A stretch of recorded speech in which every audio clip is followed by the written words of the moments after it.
What's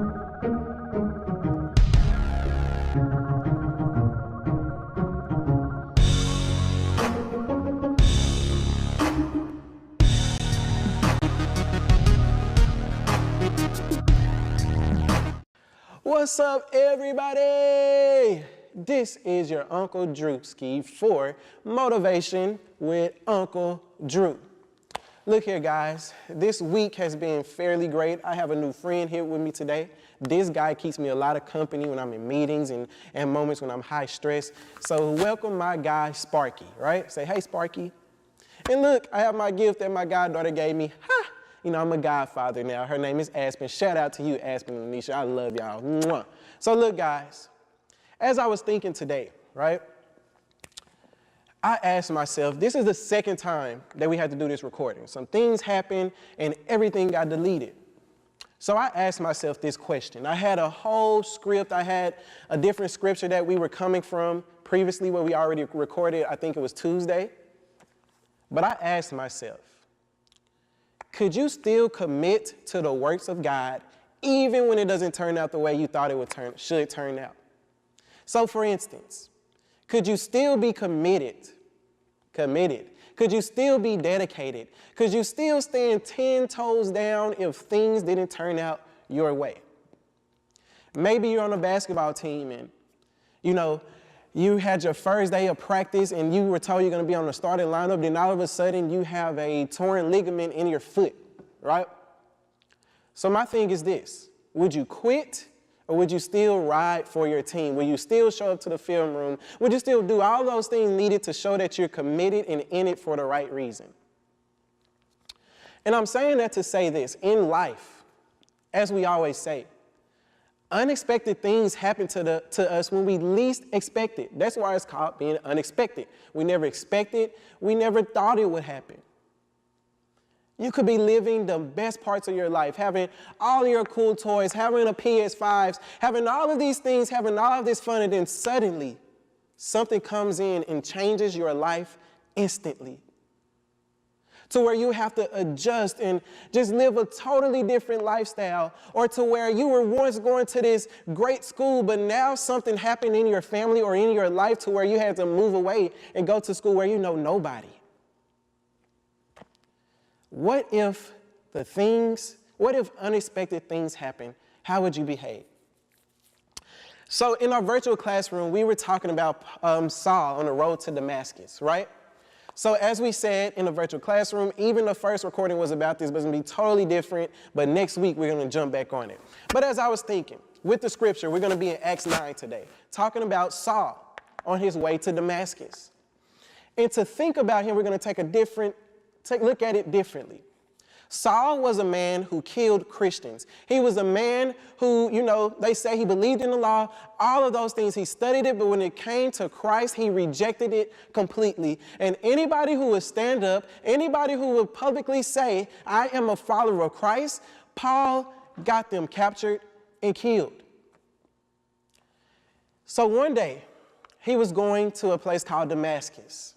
And he wanted to travel to talk to the priest to let him know, hey, bro, hey, yo, I want a piece of paper to give me permission, basically, to kill all of these Christians, to hurt all of these Christians, to like just pop them out of there, just like, So he was on his way to do that. But suddenly, something unexpected happened. A light from the heavens shined so bright upon him to where he could no longer see. To where he made an entire plan, he made a whole agenda, an entire itinerary to get something done. But God stopped him suddenly. He was blinded, and this voice from the heavens said, Saul, why are you persecuting me? And at that moment, his life changed. He had two decisions at that moment when that light shined when he was blinded. He could have obeyed that voice, did everything that the voice told him to do or to ponder on it, or he could have just ignored it and accepted the fact he was blind and just moved on and still tried to kill Christians. But Saul turned out to be a person who wrote so many books in the New Testament, who established so many churches, who planted so many churches, for Gentiles and Jewish people. So as I was thinking, Paul's situation turned out for good. It actually ended up benefiting him, even though he still had to suffer for Christ's sake. That was a part of his call. Jesus told him that he was going to suffer, but that was going to be the power of his ministry. But what if our light shining? What if that encounter, what if that moment that happens to us doesn't turn out the way we want it to turn out?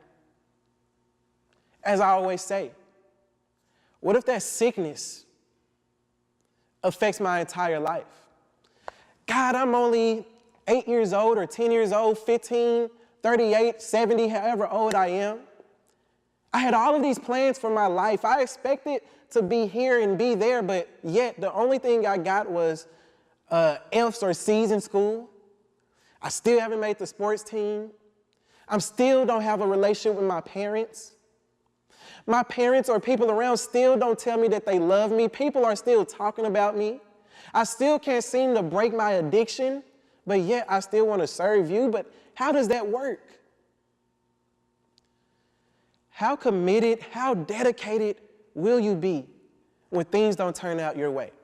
Growing up, guys, I was considered to be a spoiled kid, right? I have an older brother. His name is Kendall. He's 30 years old. That's my big bro right there. But me and my brother has different dads, so a lot of times he was with his dad. It was just me at home with my mom and daddy every day by myself, 24/7, getting on their nerves, right? So I grew up always thinking that life had to turn out and be the way I wanted to turn out and be. You know, even in some of my friendships and past relationships, all of those things. Sometimes bad things happen because I feel like everything should go my way. So that's something I'm being transparent, being vulnerable, being real, and letting you know. I still have things to work on. So growing up thinking like everything has to go my way. If this doesn't happen or turn out the way I want it to turn out, then I would just give up and quit. That's probably why I haven't finished college to an extent, because they keep putting me in all these statistics and math classes, and I'm like, I don't need this. It's not what I want to do, so I turn around and quit. But the older I get, I realize, Drewski, that's not the way to live. Sometimes it's about how you react to the bad things that happen or how you react to the unexpected things. We can no longer live our lives spoiled, wanting everything to turn out our way, because it will not help us. So look, our reactions to the unexpected is what carries us to the next level. Not trying to sound all prophetic, but seriously, our reaction to the unexpected is what takes us to the next level. Remember, Jesus in the Garden of Gethsemane prayed to God over and over again, if it's not in your will, please remove this cup from me. But remember, he said, nevertheless, not my will, but your will be done. And that's something we have to tell ourselves over and over again. And into my life, sometimes I say, God, why hasn't the youth ministry or children's ministry just sprouted like I think it should sprout? But I always have to tell myself, nevertheless, not my will, but your will be done. I expected to have the house, I expected to have kids and a wife by now. I expected all of these things, to be a college graduate, at least with a master's, but it didn't happen. But I still say, nevertheless, not my will, but your will be done. And if we can have that attitude, we may feel it, we may have to go through hard things, we still may complain here and there, because I know I do sometimes. You know, it's okay to have feelings. It's okay to feel, but don't stay in that pit. Don't stay in those negative feelings, because it will get you nowhere. But when we react the correct way, yes, it hurts. Yes, it stinks. Yes, it doesn't feel good. It doesn't make me happy. But God, if I can continue to remain and stick close to you, I will continue to say, nevertheless, not my will, but your will be done. So, this wasn't what we had planned, but it's okay. I hope something from this motivational with me kind of helped you in some kind of way.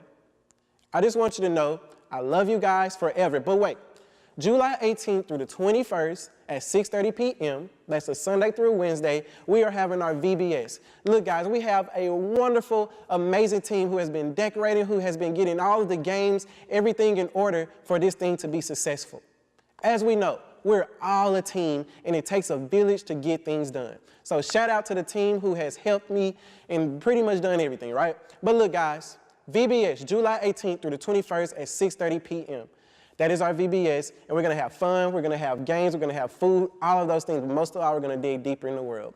Okay, guys, Uncle Drewski loves y'all, and I hope y'all love me. I'll see you later. Bring it in, bring it in, bring it in. Love y'all. Y'all be good.